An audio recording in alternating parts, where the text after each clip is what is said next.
All right now.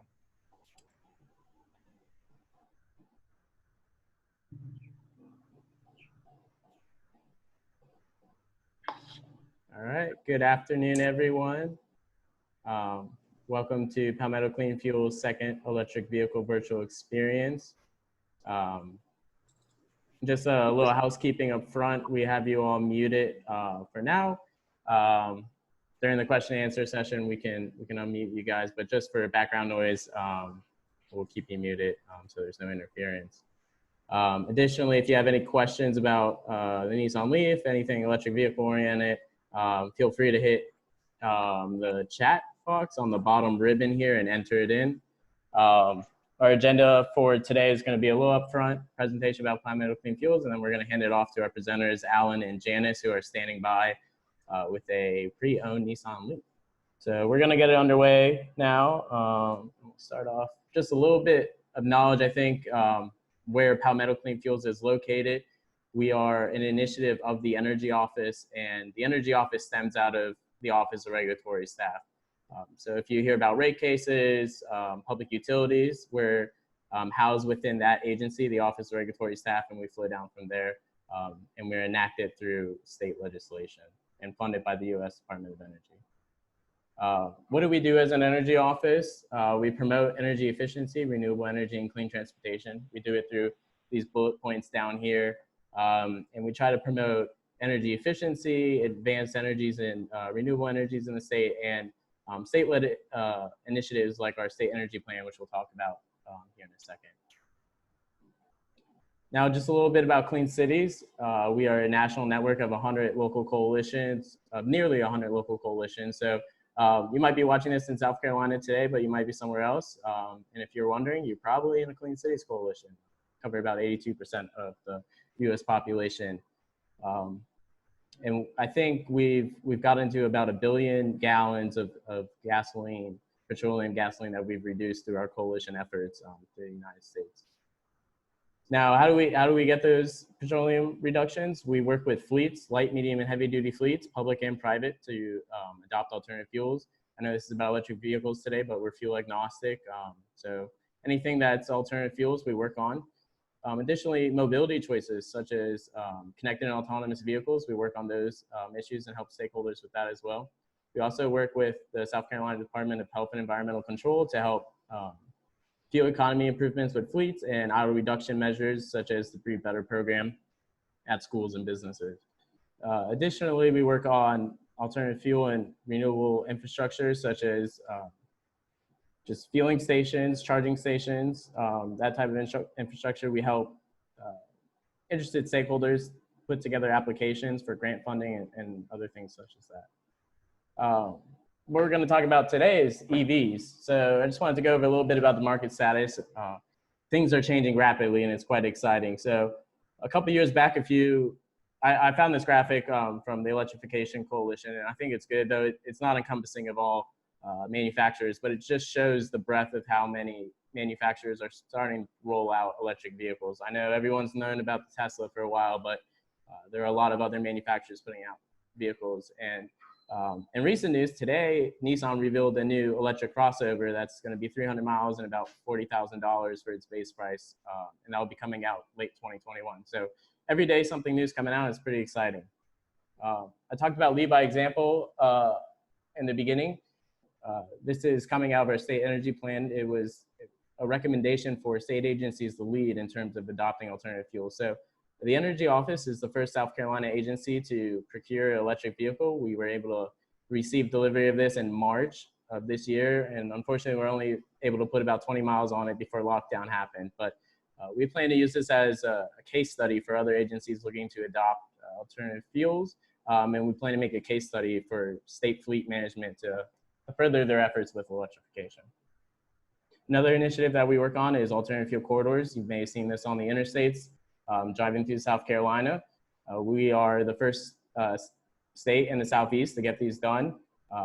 And basically any segment that's been designated by the US DOT and Federal Highways Administration has a sign that designates which fuels are readily available on that corridor for travel. So we update this as needed. We just put in an update with the FHWA the other month, so we'll see what their their approval or denial is. So stay tuned for some more corridors.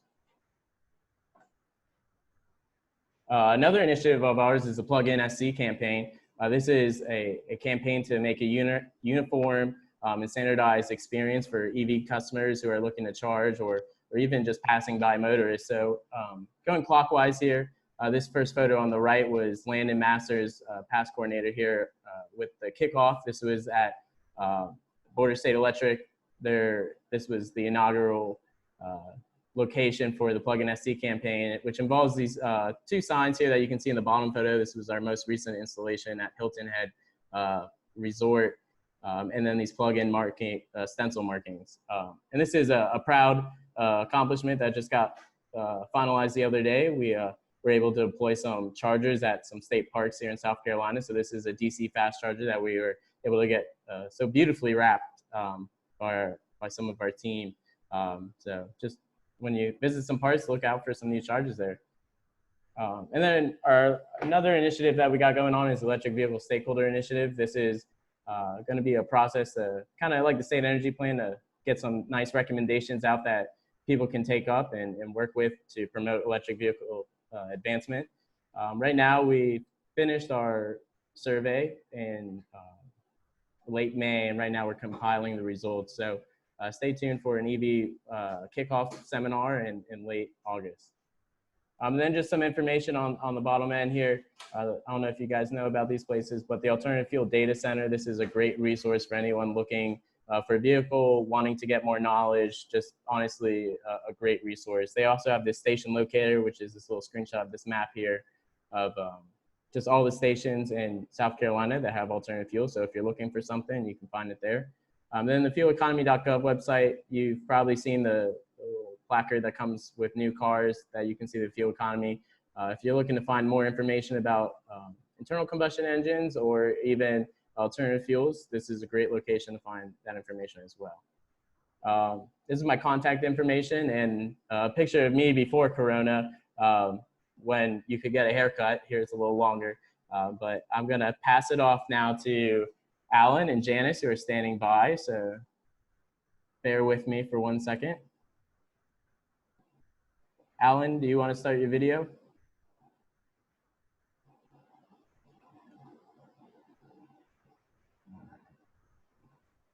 All right, you're ready to go. Can you hear us now? Yes, sir. All right. Yep, sorry, we're trying to figure all of this out. I am happy to be here with Janice. Say hi, Janice. Hello. And we are here talking about the Nissan Leaf. And previously we had the Tesla, which was a lot for people who really like cars and all of that. And the Leaf has been around for many years, 2010, and this model is a 2015, and you bought it used. I did, yeah, in 3 years ago, so 2017. 2017, okay. And it has 60,000 miles on it now. I think I would have somewhere to double around check. there. Yeah. And you use it mostly as if you want to stand kind of sure. sort of in front of the car. So you use it as a commuter car. You use it mostly in town, but you do drive it a little bit out to your in-laws we were just talking about. Yes, so I mostly drive it in town. I do roughly 50 miles, well, before the crisis. I would do about 50 miles a day back and forth between taking my kids to school and back, taking my kids to after school activities, doing grocery runs and all the other things. It just, I don't really do a lot of distance driving.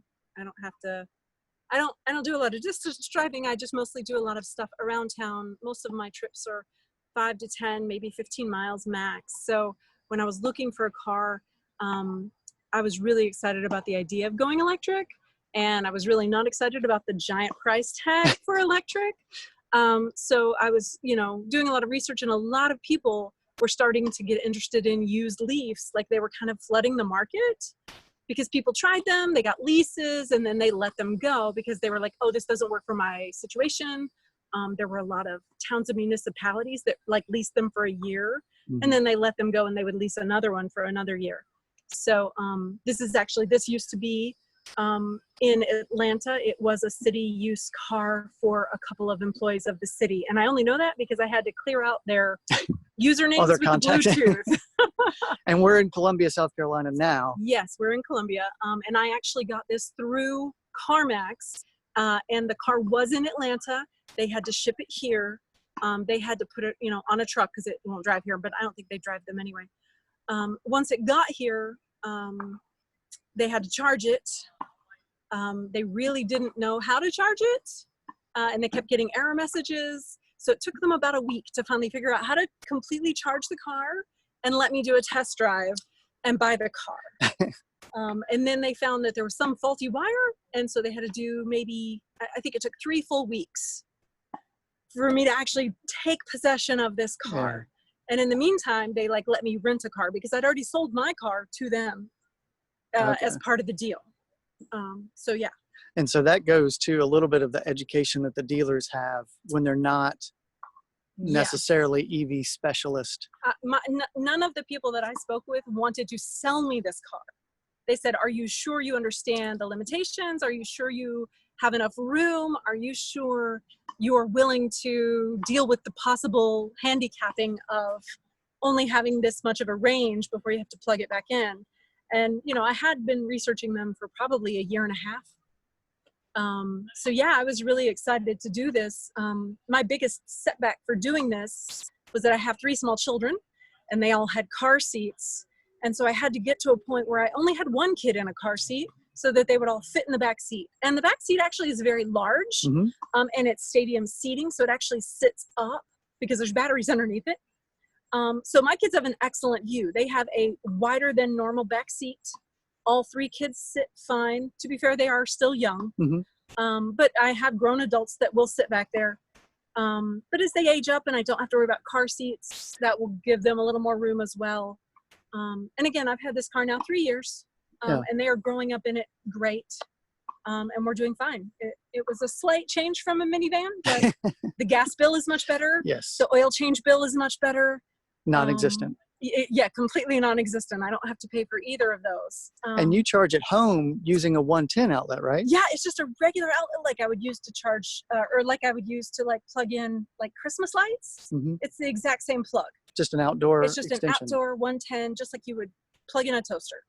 And it charges overnight. It's very simple. I have a very easy indicator on my hood that flashes. I have 1, 2, 3 lights. When all 3 are done, it actually just turns off. Okay, yeah. And then it's not just continuously trying to force electricity into my car. It just shuts off. Yeah. And that's completely automated. I don't have to worry about that at all. Perfect. Yeah. Well, let's take a quick tour of the outside of it. Okay. Can you open the charge port hub? And so the Leaf has, people either love or hate the way it looks. And I like it because it's different and it's easily recognizable. And one of the cool things that they did with the aerodynamics are they call them the bug eyes because they stick out a little bit. They're a couple inches off the hood of the car, but that breaks the air up when it goes around the side view mirrors, which makes it much quieter inside. And because it's electric, it's obviously always quiet. Yeah, that was a really big change is how quietly. So this actually, you just touch it open and you see there's a light. So even at night, you can see the plug and you just plug it in. And once it plugs in, it makes a beeping noise. The whole car makes a little beep. And then you start immediately seeing, I know you can't see it now, but there are 3 little blue lights up there that start flashing.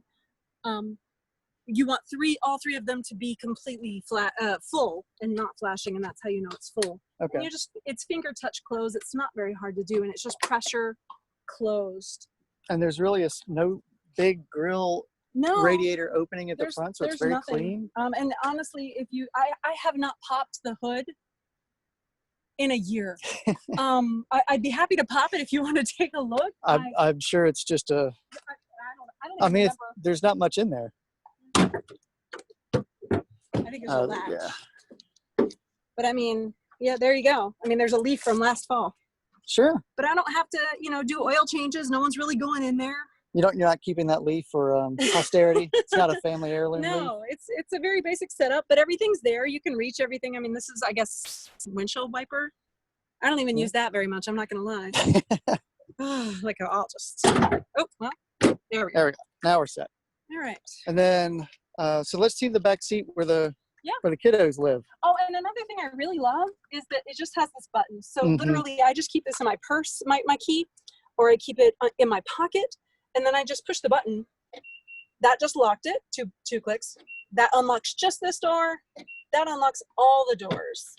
And I didn't have to deal with a key or fussing or fumbling, and I apologize that it's dirty. Well, you live, I mean, this is a real car that people use. This is a real car for 3 kids. And as you can see, there's a car seat in the middle. That's actually the smallest seat belt space. That's like 17 inches, and the other 2 are 22 inches. So because this car seat has a narrower back, my 2 kids can reach the actual plugs, or whatever you call them. And then lots of room back here. Lots of room back here. I actually once put, was it like 85 mini pumpkins in the back for a school project? I think the question is, why do you have 85 mini pumpkins? Again, small children, school projects. All right. These headrests come completely off, and when my kids were younger, I did have them off, and it gave me a lot better view for the back. It's still not, I mean, I can still see, but it was certainly a lot nicer with these off. Yeah. Both of these seats fold down. You have like a 60-40 split, and they don't lay flat. I mean, they do lay flat, but it's like a bump up. Right. There's the ridge behind the duster. Right. So it'll go this flat, and then it'll go up this ridge, and then it'll be that flat all the way to the front seats. And then back here I have, this came with the car. This is a little bag that has a charger in it. It's got a little special hook. And like I said, there's lights in here. It's really easy to see. But if you needed to plug in somewhere else, I've got that ready to go. And as you can see, it's just a plain old 110 plug.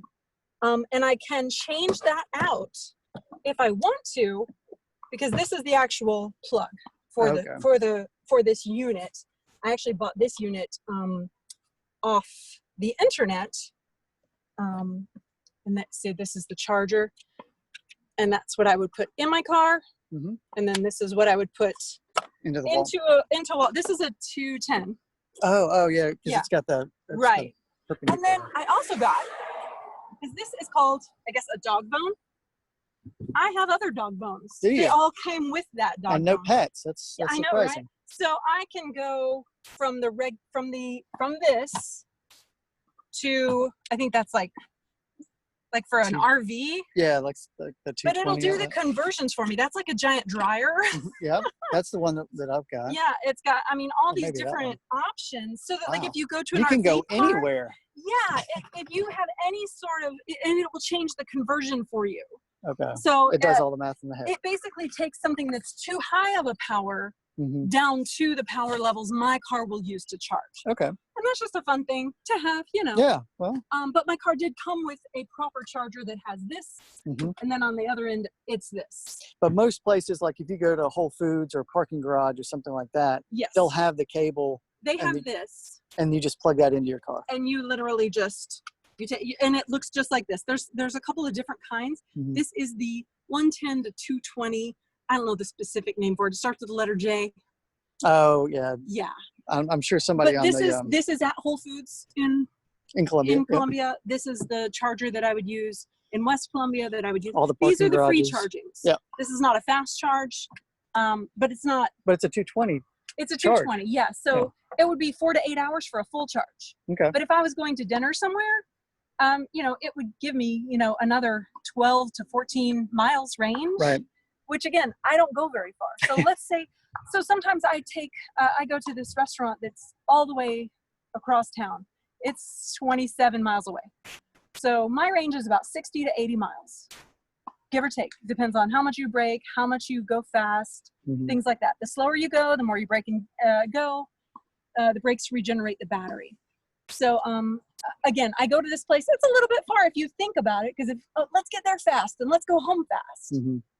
That's going to be 60 miles worth of charge, and my car might be blinking at the end.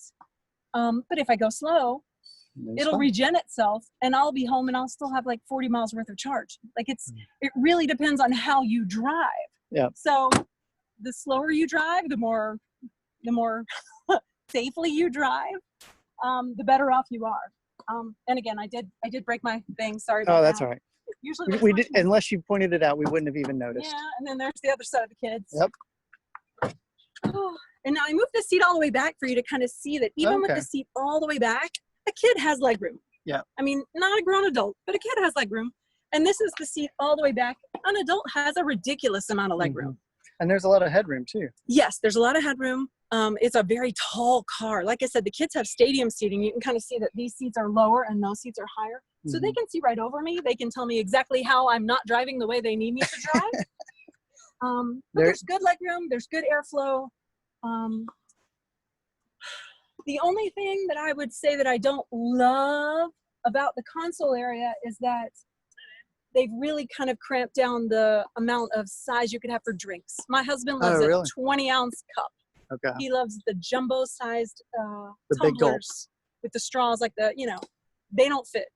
So he has to convert down to a 16-ounce reusable tumbler to use it. But there is a lot of space. So if you have a can or if you had a regular-sized bottle, they fit in all 4 of these.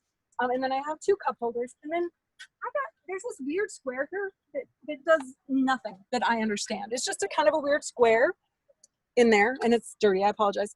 But I found this for $5 at Advanced Auto Parts, and it fits in there. And then I can put an extra drink. I put my car key in there. It's a bonus cup holder. I put my phone in there, and it doesn't affect this because I don't really go from drive to reverse a lot. It's not really a thing I do, but this is where I choose, this is park, brake, reverse, all that stuff. Right. So yeah, all the seats have heaters, which I thought was ridiculous because we live in South Carolina. Well, but it's really nice in winter. Yes. Because you don't have to turn the heat on, which takes a lot of power. And I should leave this open.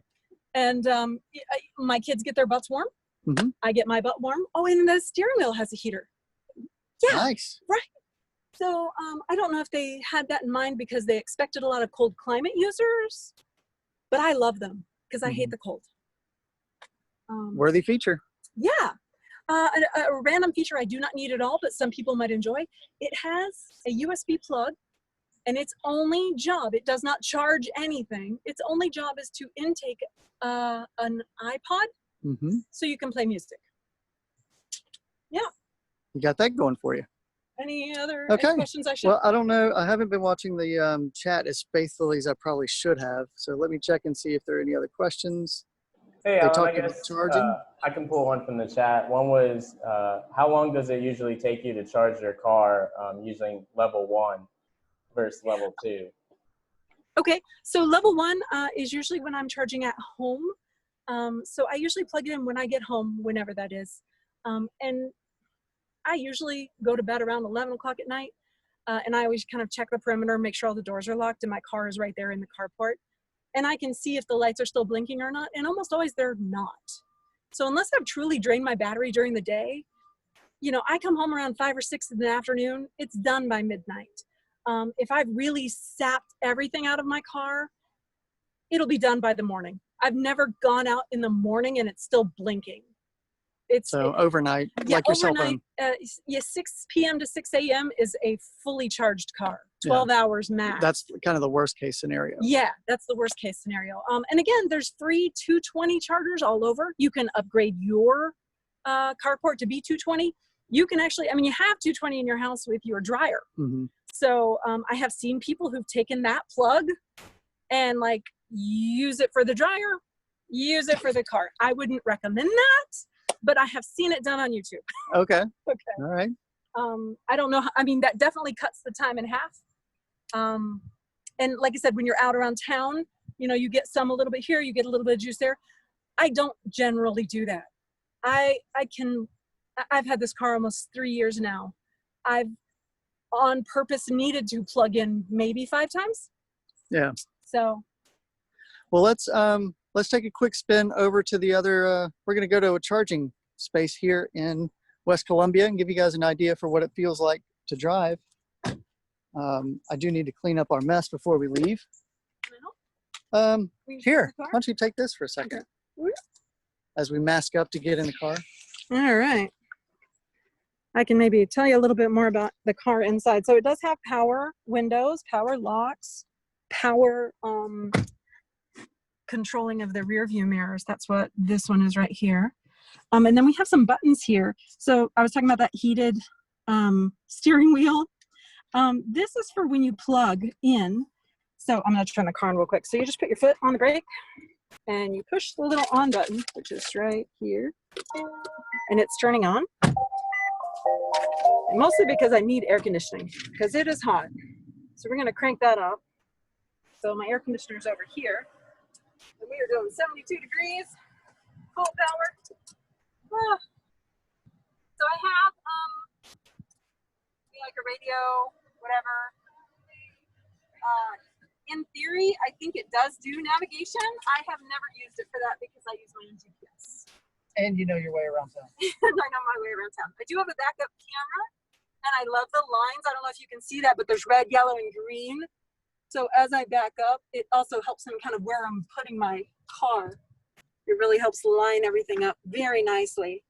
And then when I'm done, it goes back to whatever. I can play the radio. I can do XM. I can do CDs if anybody ever does those anymore. I know, right? And see, here's the iPod. It's got buttons for the iPod, which is a little plug right here, which again, I've never owned an iPod, so I can't speak to the validity of that. I'm sure it works. Sure. And then you got, hazard lights. And then up here, it tells me how fast I'm going, time, temperature. And this is how much regeneration I'm using. So this little thing, if I drive enough and I brake and stop, it will grow trees. Ooh. Yes. So if I drive for long enough without turning off the car, I can grow up to 2 trees to show how much energy I'm conserving in the world. Yeah. That's awesome. Yeah. Battery and stuff? Let's do that when we can stop and you're not having to look down the whole time. I mean, we do want to be safe. We do want to be safe. Well, luckily this is a nice back street. Where are we going to? Tara? Yeah, whichever one's closest. I think the one behind Tara is, yeah, it's right here. Okay. Oh yeah, we're down at State Street. We are at State Street. And one other thing that's really funny is my horn sounds like a little golf cart. Oh, that is just small in there. Yes. Did it come with a red nose? Big shoes? It did not. No. But this is on regular drive. When I take my foot off, it just coasts. But if I put it in B mode, which is brake mode, like auto generation brake mode, and I take my foot off, you can kind of feel a little. Yeah, a little bit more. Yeah, it's a little bit of a stopping feeling. It's not much difference, but it adds more to my regenerativeness in my battery. Okay. So I generally keep it in B mode. There's also an eco mode, and I usually keep it in eco mode. And the difference there is when you're in eco mode and you go off this stop, most people just put their foot down and go. I do too. When I'm in eco mode, it chills me out, and it makes me go in a slow, steadily gaining, normal fashion. Okay. Versus peeling out. It just saves you some electrons. Yes, but if I want to peel out, I take the eco off. But see, this is eco. See how smooth this is? Very easy. Right? But now here's not eco. So now I'm going to take off again. It's got some kick to it. Yeah, it's got great power if you want it, but power loses energy. Yeah. Well, and now we're pulling up to the West Columbia charging stations. Yes. And these are really new. I actually asked Tim Miles, our mayor, to put them in while they were building this. And he was like, you know what? We can do that. Oh, good job. Yeah. So, all right. So to stop it, I just push the button, and that is park. That's all you have to do. And then we're good to go. And then I just push the button and we're off. Okay. Well, let's go charge. All right. So before we charge, I have to push this button that looks like it looks like a gas tank with a plug. And when I push that, it makes a noise. And the lights blink out here. You can see it. I don't know if you guys saw the blue lights.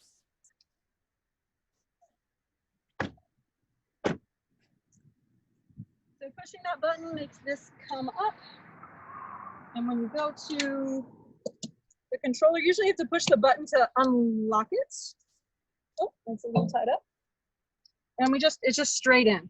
There's no hesitation. It just pops in, makes a beep, and the blinks start blinking. And I don't know if you can see that, but yeah, so these two are full, and that one is now charging. And this is a 220 charger. So if we left it here for an hour and a half, probably, I would be fully charged. That's awesome. Yeah. And that's super easy. It's right downtown And West Columbia. there's no cost. There's nothing that you have to do special. Thanks, Tim Miles. Yeah, thanks, Tim. And there's 2 of them, which is nice. Mm-hmm.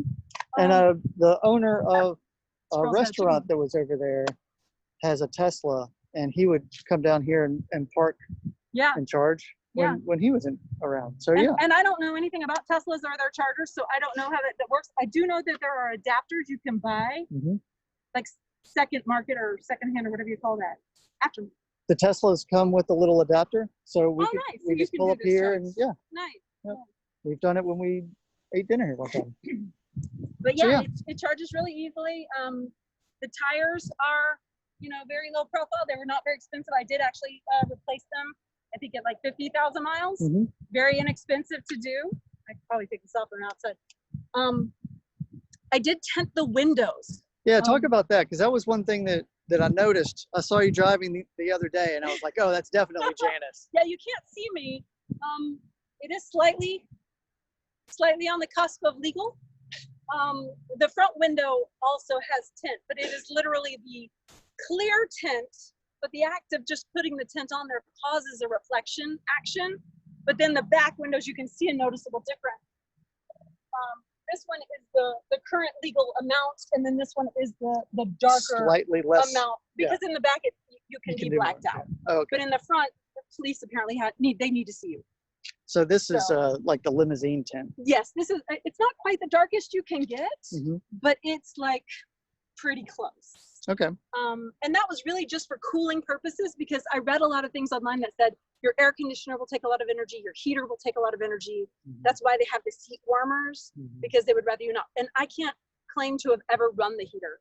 Oh, really? Well, I mean, we live in South Carolina, and then I have heated seats. I have a heated thing. I'm usually wearing clothing. And I'm not gonna lie, it's not just your butt, it's your back. Like, it's a great little warmer. Yeah. I'm gonna be sad if and when that breaks. But no, it's been a great car. Again, I got it used. I spent $10,000 for this car. Wow. Used. And again, it's 2015. I got it 2 years old. It had maybe 30,000 miles on it. And speaking of the battery, this is something that a lot of people don't really understand until they start doing electric cars.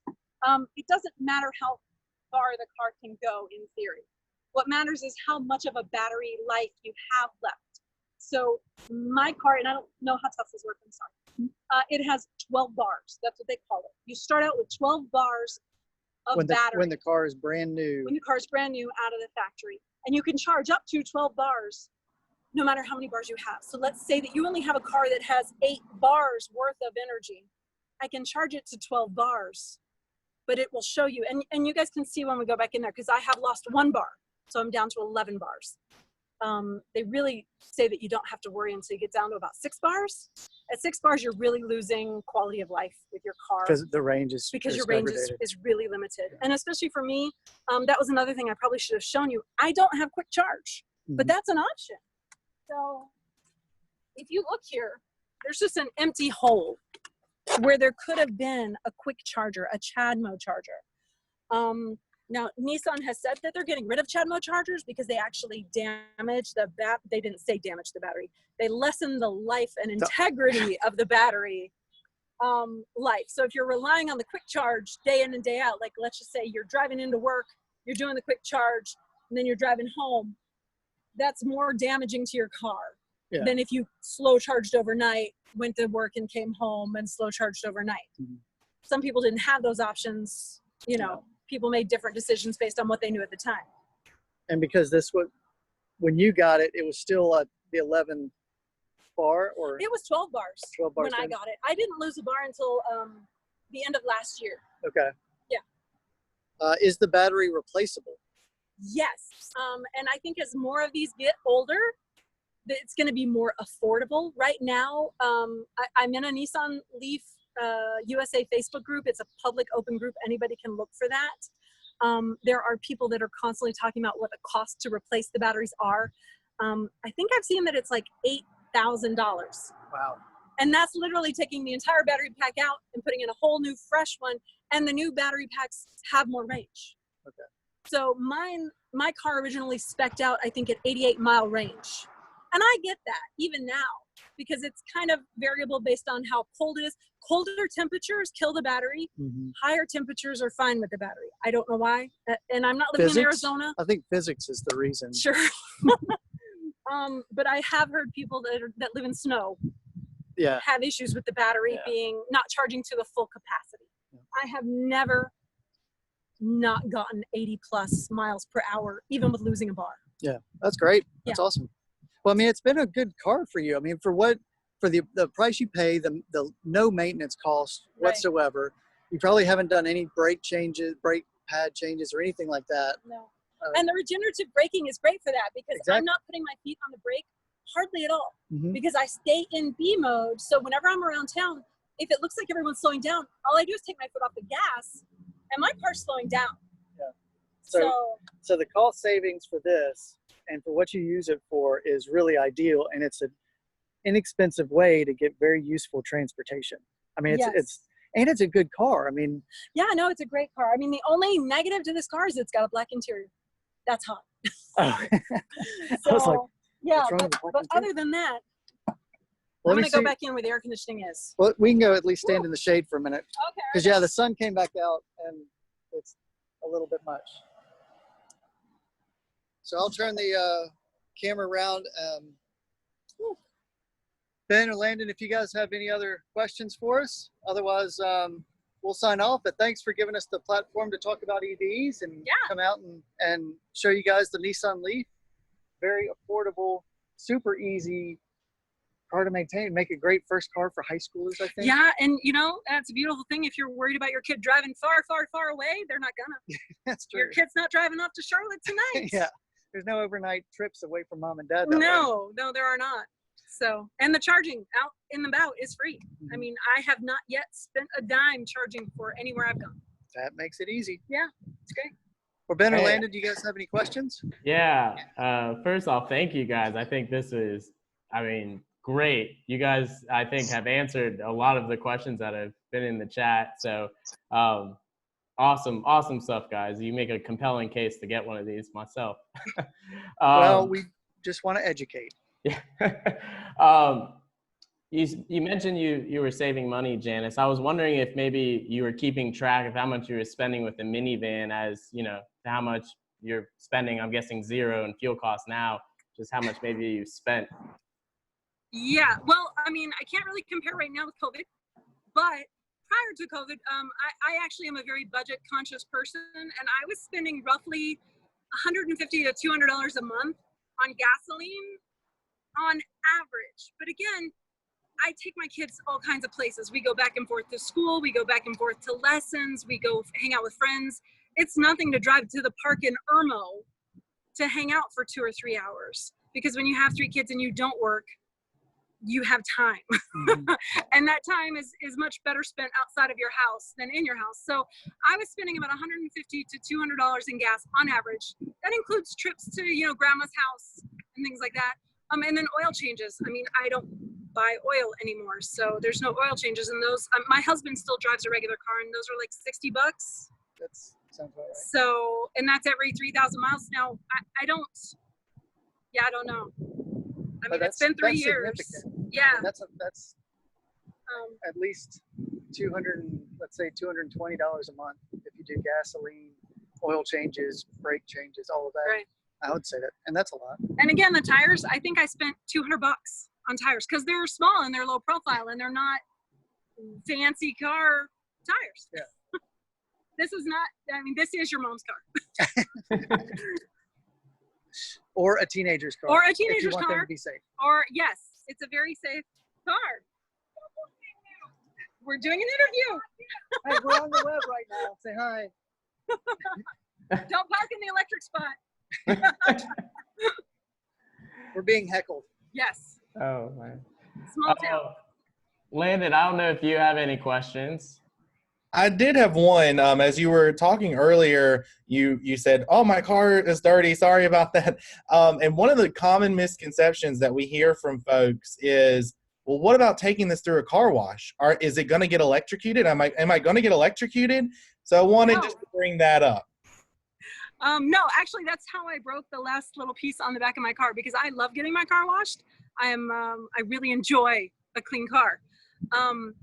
And our local car wash right by my house went from an all spray to an all roller.